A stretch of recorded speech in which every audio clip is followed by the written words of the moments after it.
In this video, we're going to show you how to set up your new level 5 pump. So your pump comes with a gooseneck, a handle, a rubber seal gasket, and your flat box filler. The first thing we're going to do is show you how to install your handle. So this is pretty straightforward. The first thing we're going to do is remove our back pin. We're going to line up the back hole on our handle. We're going to pop that pin through again. We're going to remove our front pin. We're going to lower the handle onto the shaft. We're going to pop that through like that. And now our handle's installed and we're ready to install our gooseneck. Now we're going to show you how to install your gooseneck. The first thing you want to do is grab your little rubber seal gasket and place that over the opening. And what that does is it just ensures there's not going to be any mud that leaks out when we start pumping. We're going to drop one side of the gooseneck in and pivot the upper half. We're going to hand tighten those nuts.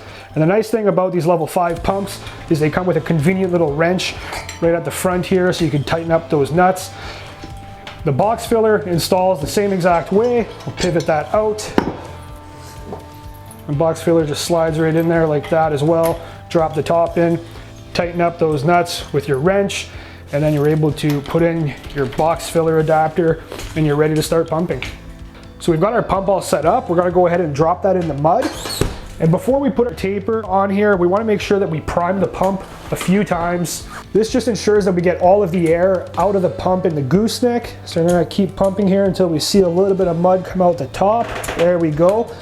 So now we're ready to take our taper, flip it upside down and start pumping up, and we know that there's not going to be any air that comes up through the tube. So I hope that video was helpful. Now you're all set to start taping with your new automatic taper. For more tips and tricks, make sure to check out our other educational videos with Level 5 tools.